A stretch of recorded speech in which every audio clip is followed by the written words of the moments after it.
दोस्तों, अपराधी लड़की से दुष्कर्म करना चाहता था, लेकिन लड़की से दुष्कर्म कर नहीं पाया और लड़की अपने माँ बाप के साथ मिलकर थाने पर जाकर रिपोर्ट करवा देती है और उस अपराधी को जेल भेज दिया जाता है। 6-7 महीने बाद वो जेल से छूट के आया था और लड़की के भाई को ही कत्ल कर देता है। तो चलिए दोस्तों, आज की कहानी शुरू करते हैं। कहानी शुरू करने से पहले दोस्तों मुझे सपोर्ट करें, एक लाइक और सब्सक्राइब ज़रूर कर दें। दोस्तों, उत्तर प्रदेश के ज़िला कानपुर से कोई 40 से 45 किलोमीटर दूर अकबरपुर बिरबलपुर एक गांव है, जहां पर एक विश्व बालक नाम का व्यक्ति अपनी पत्नी, 2 बेटियों व एक बेटे के साथ रह रहा था। बात 25 जनवरी 2019 की है, जब विश्व बालक शाम को काम से घर लौटता है तो उसका 10 वर्षीय पुत्र विवेक घर पर नहीं होता है। पूछने पर उसकी बड़ी बेटी बताती है कि वो तो दोपहर को स्कूल से आकर खाना खा के ये कहता हुआ निकला कि वो खेलने को जा रहा है, लेकिन अब तक नहीं लौटा।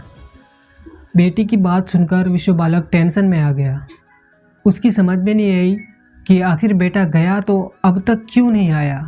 पत्नी घर पर नहीं थी, वो अपने मायके फपुआपुर गई हुई थी, इसलिए वो बेटे को अकेले ही ढूंढने निकल पड़ा। उसने पड़ोसी के बच्चे को भी पूछा तो उसने बताया कि दोपहर तक तो वो उसके साथ ही खेल रहा था, लेकिन उसके बाद कहाँ गया उन्हें कुछ नहीं पता। शिव बालक के पड़ोस में हरि कृष्ण का घर था। वह उसके मंझले बेटे अनिल से विवेक की गायब होने की बात बताई तो वो भी परेशान हो उठा और वह गांव के युवाओं को और विश्व बालक को लेकर विवेक को ढूंढने को निकल पड़ा। इन लोगों ने गांव के चप्पे चप्पे छान मारा, लेकिन विवेक का कहीं नहीं पता चला। उन्होंने bus stand, tempo stand, market, हर जगह ढूंढा, लेकिन उसे कुछ पता नहीं चला। विश्व बालक ने बेटे के गायब होने की जानकारी अपनी पत्नी को भी दे दी थी।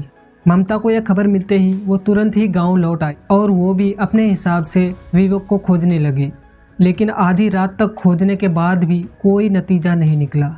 किसी अनहोनी के आशंका में विश्व बालक और ममता जैसे तैसे रात बिताई। जब सवेरा हुआ तो अनिल विश्व बालक के घर आता है और विश्व बालक को कहता है, चाचा, हमने तो विवेक को बहुत ढूंढ लिया, लेकिन हमें वो नहीं मिला। क्यों ना हम पुलिस का सहारा लें। चलिए थाने चलकर रिपोर्ट दर्ज करवा देते हैं। विश्व बालक को अनिल की ये बात अच्छी लगी और दोनों मिलकर थाने में रिपोर्ट दर्ज करवाने चला जाता है। सुबह का समय था तो एसओ अमरेंद्र सिंह थाने में ही मौजूद था। फिर शिव बालक अपने बेटे के गायब होने की बात उन्हें बताई तो थाना प्रभारी विवेक की गुमशुदगी दर्ज कराकर ज़रूरी कार्रवाई शुरू कर दी। अब अमरेंद्र बहादुर सिंह भी गांव के कई लोगों को साथ में लेकर गांव के ही खेतों में ही विवेक को ढूंढना शुरू कर दिया। पुलिस के साथ गांव वाले भी थे जो कि उसकी मदद कर रहे थे। इस बीच पुलिस ने गौर किया कि अनिल विवेक को ढूंढने में कुछ ज़्यादा ही दिलचस्पी ले रहा है। सर्च अभियान के दौरान अनिल एसओ को कहता है, सर जी, उधर चलिए, सरसों के खेत में ढूंढते हैं। उसकी बात एसओ को समझ में नहीं आई, लेकिन फिर भी उसे बिना कुछ कहे ही वो उसके पीछे चल दिए। सरसों के खेत में थोड़ी दूर जाकर अनिल सरसों के कुछ पौधों को इधर उधर हिलाकर जोर से चिल्ला उठा और बोला, सर जी, इधर विवेक की लाश पड़ी है। फिर अमरेंद्र बहादुर सिंह दौड़ते हुए देखने आता है तो सच में विवेक की लाश पड़ी थी। लाश घास फूस से ढकी हुई थी और तेज़ हवा के चलते लाश साफ साफ दिखाई दे रही थी। बेटे की लाश देखकर शिव बालक दहाड़े मारकर रोने लगे थे। इसके बाद तो गांव के जितने भी लोग सुने, सब लाश को देखने के लिए भाग खड़े हुए। सूचना मिलने पर मृतक की मां ममता भी रोते बिलखते हुए अपने बेटे के शव से लपेट कर तरफ तरफ कर रोने लगी। इधर थाना प्रभारी अमरेंद्र बहादुर सिंह बच्चे की लाश बरामद करने की सूचना थाने में दे दी। नतीजा कुछ देर बाद एसपी प्रद्युमन सिंह और सीओ शैलेंद्र सिंह घटनास्थल पर पहुंचे। उन्होंने लाश का निरीक्षण किया। उन्हें उसके शरीर पर कोई घाव नहीं मिले। गले के निशान से ही साफ दिखाई दे रहा था कि हत्यारों ने बच्चे को गला घोंटकर मारा है। उसके नाक और मुंह में घास और मिट्टी लगी हुई थी, जो कि हत्यारों ने इसलिए किया था ताकि बच्चे की आवाज़ दूर तक ना जा सके।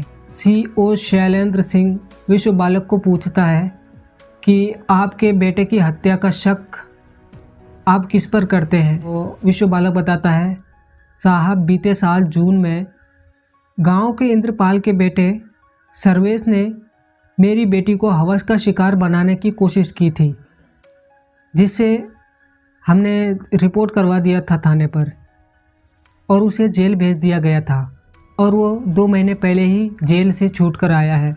शायद इसमें उसी का हाथ हो सकता है। उसी समय थाना प्रभारी अमरेंद्र बहादुर सिंह की नज़र अनिल पर पड़ती है। वो एक बच्चे को उंगली दिखा रहा था और कुछ कह रहा था। तभी थाना प्रभारी अमरेंद्र बहादुर सिंह उस बच्चे को अपने पास बुला लेता है और कहता है, तुम्हारा नाम क्या है बेटा, तुम किस गांव से हो। तो बच्चा कहता है, मेरा नाम सुमित है, मैं इसी गांव से हूँ। क्या तुम विवेक को जानते हो? अमरेंद्र सिंह पूछा। हाँ साहब, मैं उसको जानता हूँ, वो कक्षा 3 में पढ़ता है और मैं कक्षा 4 में पढ़ता हूँ। विवेक को कल किसी के साथ जाते हुए तुमने देखा था? हाँ साहब, अनिल उसे खेतों की ओर ले जा रहा था। अनिल ने मुझे 20 रुपये भी दिए थे विवेक को बुलाने के लिए और मैंने ही विवेक को बुलाकर अनिल के पास लाया था। इसके बाद अनिल उसे खेतों की ओर लेके गया था। अनिल अभी इसी बात पर मुझे धमका रहा था कि इसके बारे में किसी को कुछ मत बताना। अब अनिल पूरी तरह से शक के दायरे में आ गया। उधर शिव बालक के बयानों पर सर्वेश पर भी शक था। गांव वालों से भी पुलिस को पता चला था कि सर्वेश और अनिल पक्के दोस्त हैं।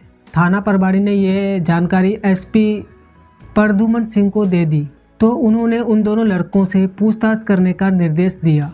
इसके बाद थाना प्रभारी ने घटनास्थल की जरूरी कार्रवाई कर शव को पोस्टमार्टम के लिए लाला लजपत राय चिकित्सालय कानपुर भेज दिया। फिर उन्होंने सर्वेश और अनिल को उसके घर से दोनों को हिरासत में लिए और थाना ले आए।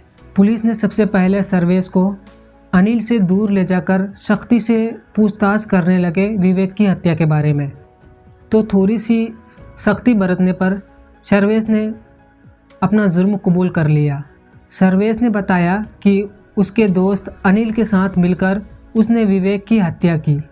सर्वेश ने हत्या का जुर्म कबूल किया तो अनिल को भी टूटने में देर नहीं लगी और दोनों ही अपना अपना गुनाह कबूल किया और कहने लगा विवेक की हत्या हम दोनों ने ही की है। दोस्तों, कहानी यहीं तक थी और उन दोनों के साथ कार्रवाई जारी है। अब उन दोनों को क्या सज़ा मिलनी चाहिए आप हमें कमेंट करके ज़रूर बताएं और वीडियो को एक लाइक करके चैनल को सब्सक्राइब करना ना भूलें। हो सके तो वीडियो को शेयर भी कर दें ताकि और भी लोग बता सके कि उन दोनों के साथ क्या होना चाहिए।